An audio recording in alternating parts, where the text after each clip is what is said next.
Bismillahirrahmanirrahim. Assalamualaikum warahmatullahi wabarakatuh.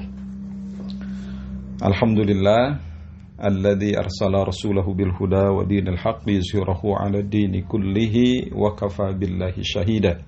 La ilaha illallah wahdahu la syarikalah wa asyhadu anna Muhammadan 'abduhu wa rasuluh.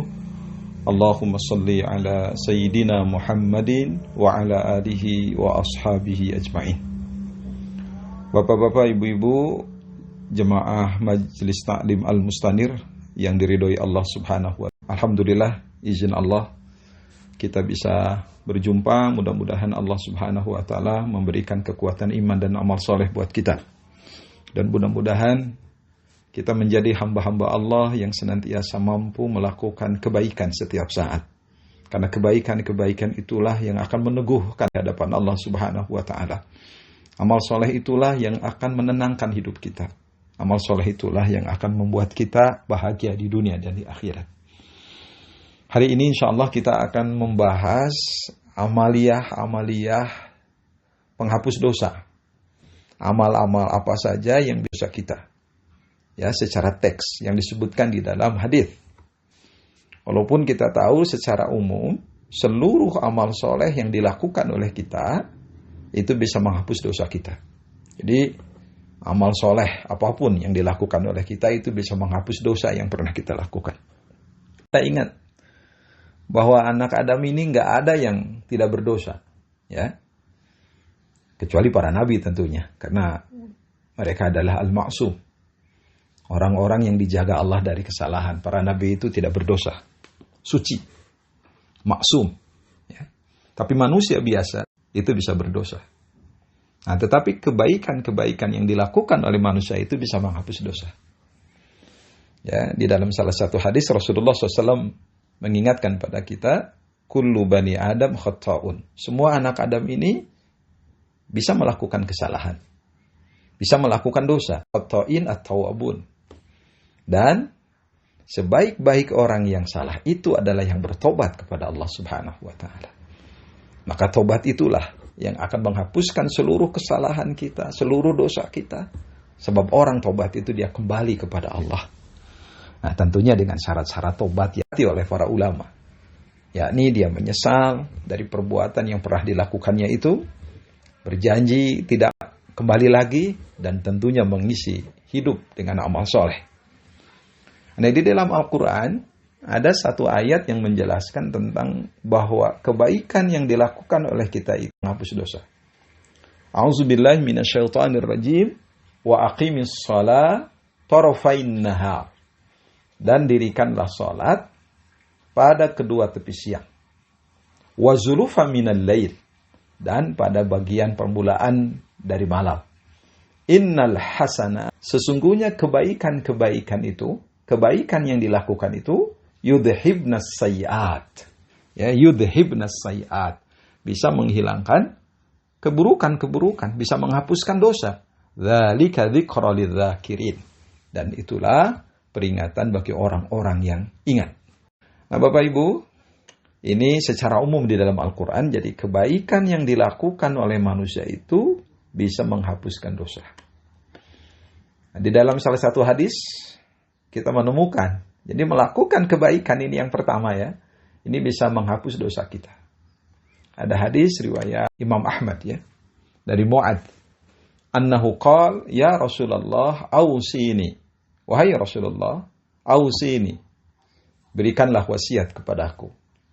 Qala, kemudian Rasulullah SAW bersabda, ittaqillah haitsu ma kunta. Ittaqil ma kunta. Au aina ma kunta. Ya, bertakwalah kamu kepada Allah di mana saja kamu berada. Bertakwalah kamu kepada Allah di mana saja kamu berada. Itu wasiat Rasulullah. Sebab kalau orang sudah bertakwa, di mana saja dia bisa menjaga diri dari perbuatan-perbuatan yang dilarang Allah. Menjaga diri dari perbuatan-perbuatan nista, dari perbuatan-perbuatan dosa. Ittaqillah haitsu ma kunta. Bertakwalah kamu kepada Allah. Qala, kemudian Mu'ad mengatakan, zidni, tambahlah ya Rasulullah wasiat itu. Kemudian Rasulullah bersabda, atbi'is sayyi'ah. Atbi'is sayyi'atal hasanah. Ya. Ikutilah perbuatan buruk dengan perbuatan baik. Ya. Tamhuha. Itu sebagai penghapusnya. Ya, jadi ikuti perbuatan buruk dengan perbuatan baik. Karena itu sebagai penghapusnya. Perbuatan buruk yang dilakukan oleh manusia, ya, itu bisa dihapus dengan perbuatan baik. Qala, kemudian Mu'ad mengatakan lagi, zidni, tambah lagi ya Rasulullah. Qala, kemudian Rasulullah SAW mengatakan, khaliqin nas bi khuluqin hasanin. Khaliqin nas bi khuluqin. Ya, pergaulilah manusia dengan akhlak yang baik. Nah, ini Bapak-bapak, Ibu-ibu, jemaah Masjid Ta'lim Al-Mustanir. Jadi yang pertama ini, kalau kita ingin dihilangkan dosa-dosa kita, dihapus dosa-dosa kita, maka kebaikan di mana saja kita berada, lakukan kebaikan, jangan pernah lelah.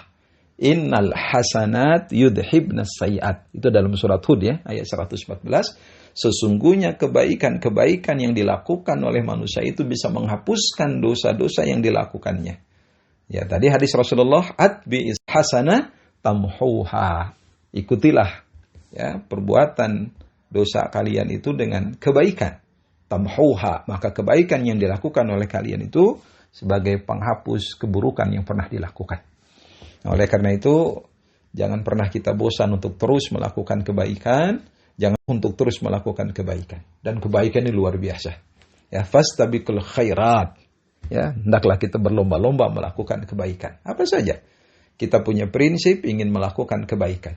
Ya, kalau kita tidak bisa melakukan kebaikan, maka jangan pernah kita mengganggu orang yang melakukan kebaikan. Kita tidak bisa mendukung kebaikan, maka jangan pernah kita menghambat kebaikan yang dilakukan oleh seseorang. Maka orang-orang ikhlas adalah orang-orang yang bisa melakukan kebaikan kapan saja, di mana saja, dengan sebaik-baiknya. Kenapa? Karena orang ikhlas itu, mereka itu tidak pernah maju karena dipuji, dan mereka tidak karena dicaci. Karena orang ikhlas adalah orang yang senantiasa mencari ridho Allah Subhanahu wa Ta'ala. Nah, Bapak Ibu sekalian, ini yang pertama ya. Jadi insya Allah, kalau kita mampu melakukan kebaikan dengan sebaik-baiknya, insya Allah kesalahan kita, dosa kita akan diampuni oleh Allah Subhanahu wa Ta'ala. Nah, yang kedua, di antara amal soleh, perbuatan yang bisa menghapuskan dosa kita, menghapuskan kesalahan kita adalah membaca istighfar. Membaca istighfar. Ya, kalau lebih baik lagi kita membaca Sayyidul ya. Sayyidul istighfar itu artinya mbahnya istighfar. Ya. Sayyidnya istighfar. Jadi istighfar terbaik. Gitu. Ini ada di dalam hadis riwayat Bukhari dari Shaddad bin Aus. An Shaddad bin Aus radhiyallahu anhu Nabi sallallahu alaihi wasallam. Dari Shaddad bin Aus, semoga Allah meridhai kepadanya, anin Nabi sallallahu alaihi wasallam, dari Nabi sallallahu alaihi wasallam. Ya, beliau bersabda, Sayyidul istighfar, ya, kata beliau, sabda beliau, Sayyidul istighfar, ya, itu adalah apa? Antaqul, engkau berkata, engkau mengatakan, Allahumma anta rabbi la ilaha illa anta khalaqtani wa ana abduka wa ana ala ahdika wa wa'dika mastata'tu a'udzu bika min syarri abu'u laka bi ni'matika alayya wa abu'u laka bi dhanbi faghfirli fa innahu la yaghfiru dhunuba illa anta. Ini Sayyidul istighfar. Nah, kata Rasulullah, wa man qalaha min nahar, barang siapa yang mengatakan istighfar, atau wa man qalaha minan nahar muqinan biha, wa man qalaha minan nahar muqinan biha, barang siapa yang mengatakan Sayyidul istighfar tadi pada saat siang dan dia meyakininya, famata min yaumihi qabla ayyumsiya, kemudian dia mati pada sebelum sore, fahuwa min ahlil jannah, maka dia termasuk ahli surga. Bayangkan ini, Bapak Ibu sekalian. Wa man qalaha minan nahari muqinan biha famata min yaumihi qabla ayyumsiya fahuwa min ahlil jannah. Ya. Barang siapa yang mengadul istighfar itu pada siang hari dalam keadaan yakin kepada Allah dan dia meninggal dunia pada hari itu sebelum sore, fahuwa min ahli jannah, maka dia termasuk ahli surga. Wa man qalaha minal lail, ya, wa man qalaha minal lail wa huwa muqinun bi wa huwa dan siapa yang mengatakan pada malam hari istighfar itu, sayyidul istighfar itu, dan dia meyakininya, famata qabla ayusbiha, dan dia mati sebelum subuh, pada saat sebelum subuh atau pada pagi hari, fahuwa min ahli jannah, dia termasuk ahli surga. Mudah-mudahan kita bisa membaca sayyidul istighfar dengan sebaik-baiknya. Ya. Mudah-mudahan Allah menguatkan kita untuk terus membaca istighfar dengan sebaik-baiknya, dan mudah-mudahan Allah memberikan semangat buat untuk membaca istighfar setiap saat, karena kita yakin istighfar ini yang akan menghapus dosa kita. Bahkan di sini disebutkan kalau kita membacanya, ini kata-kata Rasulullah, fahuwa min ahli jannah, maka ia termasuk penduduk surga. Bahkan di dalam hadis yang lain di antara salah satu fadilah istighfar itu, man lajiman, barang siapa orang yang senantiasa melajibkan istighfar, dalam hadis lain memperbanyak istighfar, ja'alallahu min kulli hammin faraja, kesedihannya akan jadi kebahagiaan, sedih akan jadi bahagia. Wa min kulli dayyikin makharaja, kesempitannya ada jalan keluar. Wa haitsu la yahtasib, dan Allah akan memberikan rizki dari arah yang tidak disangka-sangka. Maka oleh karena itu, ketika kita menghadapi masalah dalam hidup, ada beberapa permasalahan yang tidak bisa diselesaikan oleh kita, ada problem-problem hidup, maka jangan pernah kita lupa untuk terus membaca istighfar kepada Allah Ta'ala, untuk terus mengikat diri kita kepada Allah dengan membaca istighfar. Yang minimal kita membaca astagfirullah wa atubu ilaih, atau kita kalau ingin membaca syedul istighfar, bacalah ini dalam hadis riwayat Bukhari ini. Allahumma anta rabbi la ilaha illa anta khalaqtani wa ana 'abduka wa abika wa wa'dika mastata'tu a'udzu bika min syarri ma sana'tu abu'u laka bi ni'matika 'alayya wa abu'u laka bi dhanbi faghfirli fa innahu la yaghfiru dzunuba illa anta. Ini nomor 2, Bapak Ibu jemaah majelis taklim yang dimuliakan oleh Allah Subhanahu wa taala. Ini adalah amaliyah yang kedua yang bisa menghapuskan dosa-dosa kita.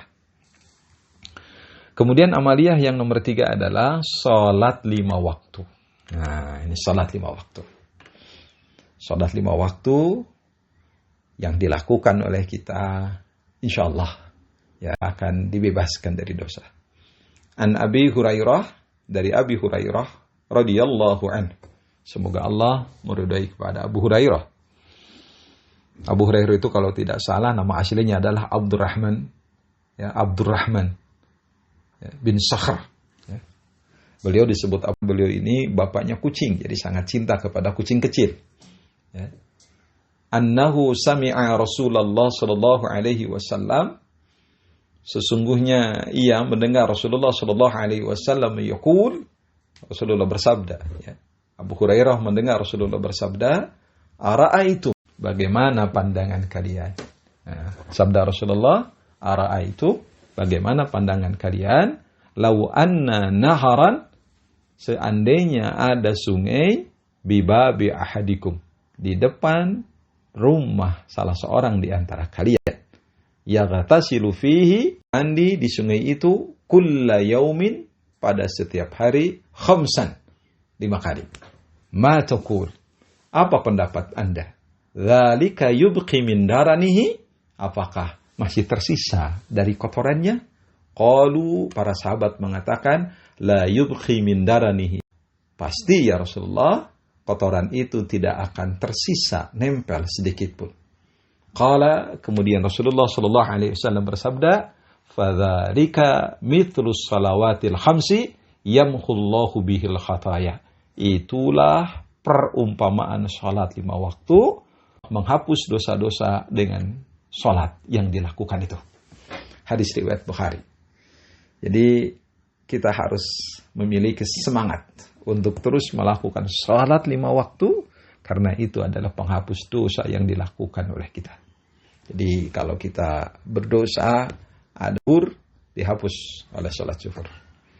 Ada dosa lagi setelah sholat zuhur, ada sholat asar, dihapus. Setelah sholat asar, ada dosa lagi, ya, datang sholat maghrib, dihapus. Habis sholat maghrib, berdosa lagi, ada sholat isya, dihapus. Ada sholat isya, habis sholat isya, berdosa lagi, ada. Habis sholat subuh, dosa lagi, ada sholat zuhur. Tapi sayang ya, kalau seluruh ibadah kita ternyata habis untuk menghapus dosa. Ideal banget kalau justru ibadah yang kita lakukan ini agar menjadi tabungan kita di akhirat.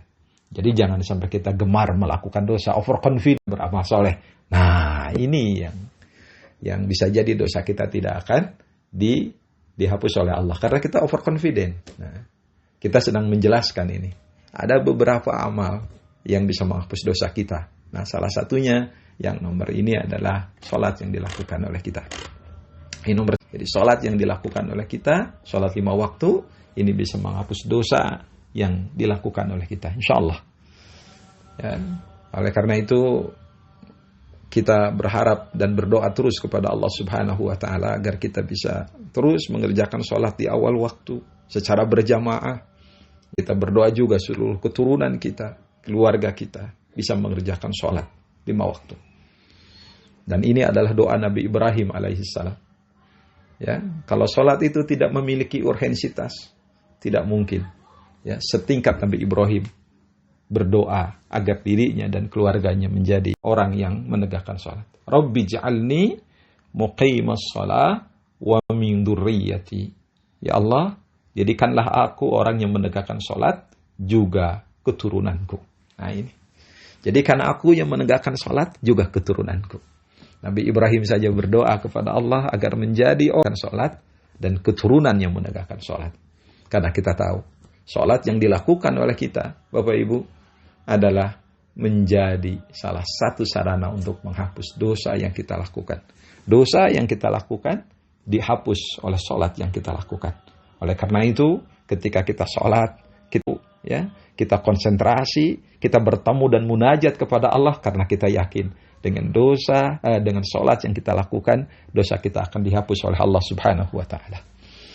Jangan pernah kita malas untuk melakukan sholat, karena ingat, orang-orang munafik dalam surat An-Nisa, ya, kalau tidak salah disebutkan, bahwa idza qaumu ila sholati qaumu kusala. Mereka itu kalau sholat suka kusala, suka malas, ya, kusal-kusal, suka malas mereka itu melakukan sholatnya. Ya. Fawailul lil musallin. Nah, ada juga ya. Celaka orang yang salat. Siapa itu yang sahun, yang lalai dalam melakukan salat. Allah Subhanahu wa Ta'ala memberikan kepada kita keteguhan iman, ya, untuk terus melakukan salat di awal waktu dengan penuh semangat dan khusyuk, dan tentunya kita bisa salat berjamaah di masjid yang kita